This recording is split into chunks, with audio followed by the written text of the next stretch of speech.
بسم الله الرحمن الرحیم. دا کومه مونږ چې دلته راغونډه شوې وه دا د میا د سنخیلو د یو دوو خاندانونو څو کاله مخکې زړه بدی جګړه شوې وه او زړه بدی راغلی و او په دې کې ډېرو خلکو ستړې کړې وې، جرګې کړې وې، خو هغه د دوی دا زړه بدی ختم شوی نه و. بیا موږ راپاڅېدو په اخلاص سره، د جرګې ما سره نور ملګري مو او موږ په اخلاص سره تقریبا 2 میاشتې په دې کې کوششونه وکړل. الحمدلله هغه زموږ کوششونه الله پاک هغه کوششونو سر ونیو او د دې د هغه د دوو غټو خاندانونو د میا سنخیلو عزیزانو هغه دوو غټو خاندانونو په خپل منځ کې هغه اړه بدی او هغه دغه ختم شو او موږ د جرګې د طرف نه دغه دواړو خاندانونو شکریا ادا کوو چې په زمونږ خبرې ته غوږ کېښود او موږ له واک راکړو، زمونږ په خوله باندې زمونږ په جرګه باندې دا خپل زړه بدی ختم کړو. موږ د خوګاخیل یو د جرګې د دې هلکانو زلمو شکریا ادا کوو، دوی موږ سره په دې کې شرکت کړی دی او راغلي دي او دلته چې څومره عزیزان راغلي موږ د هغه ټولو شکریا ادا کوو چې موږ سره په دې غونډه کې نن شریک.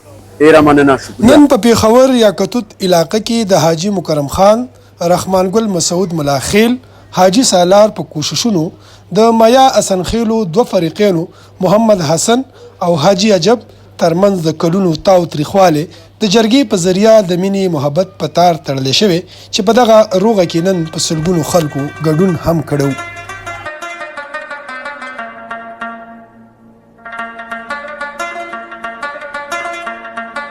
زما نوم حاجي محمد حسن دی او زما د ماماګانو سره زړه بدي راغلې وه، منځ کې څه ماتې او سرماتې نه و شوی، یو غلط نیتمي وه او بدي وه، ډېر وخت په دې کې وشو 2-3 کاله او دې زما د سنخیل عزیزانو هم پکې خپله خواري کړې وه خو الله پرې نه رضا شوی.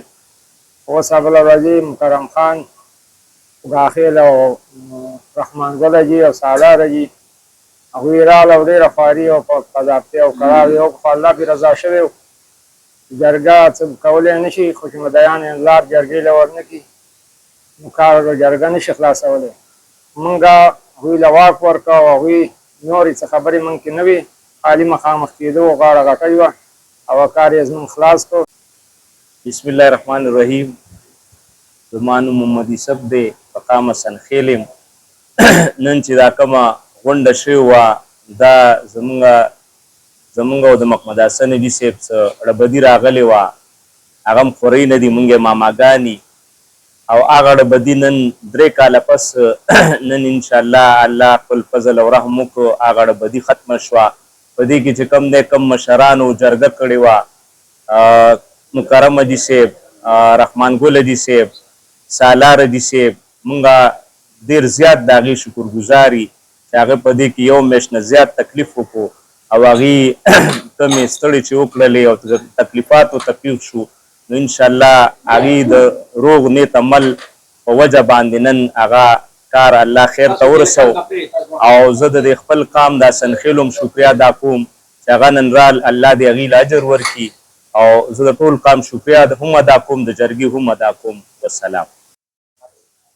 بسم الله الرحمن الرحیم.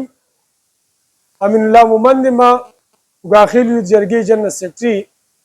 نن چې دلته دا کومه غونډه شوې ده او دا کومه جرګه وشوله په دې کې د دوو فریقینو ترمنځ صلح وشوله. ډېر وخت نه چې دی بې اتفاقي او خفګانونه یو بل منځ کې وو، هغه نن د جرګې په کوششونو باندې چې دی سر ته ورسېده او دوی ترمنځ چې دی روغه وشوله. نو په کار دا ده چې څونه پښتانه دې وخت کې موږ ګوري نو ټول له په کار دا ده چې د امن او د مینې محبت او د ورورولۍ مظاهره وکړي. په دنیا کې چې دی خلک ترقۍ طرف ته روان دي او د بدقسمتۍ نه موږ اوس هم چې دی په بې اتفاقۍ کې روان دي. نو په کار دا ده چې پښتانه په اتفاق شي او وړې وړې مسلې چې کوم نه موږ غټې مسلې جوړې کړي دي باید چې موږ ختمې کړو او یو بل له د ورورولۍ لاس ورکړو او موږ چې دی روغې وکړو، یو بل سره مینه محبت پیدا کړو. دا به زموږ د ترقۍ او د خوشحالۍ چې دی زیری راوړي. نو زه یو ځل بیا د مکرم حاجي دغه شان دی خوشحال خان چیرمن خوګاخیل جرګه او دې سره چې دی سالار حاجي څونه مشران چې دي د ټول نومونه اخیستل به مشکله شي، خو به هر حال د ټولو شکریا ادا کوم چې هغې په دې کې ستړې وکړي، کوششونه یې وکړو، جدوجهد یې وکړو او د یو میاشت جدوجهد نه پس چې دی دا خلک پخلا شو او د دې سوله وشوله. نو الله دې دوی په ژوند کې هم برکت واچوي. دې جرګې ته وکته، درونې ورته وکته چې زموږ مشران دغه شانتې تکړه مشران سپین روبي چې هغه د قوم ترمنځ اتفاق اتحاد پیدا کوي. انشاءالله موږ ټول ځوانان به د هغې په شا باندې همیشه په کار خیر کې ولاړي. ستاسو هم ډېره زیاته مهرباني. شکریه، جزاک الله.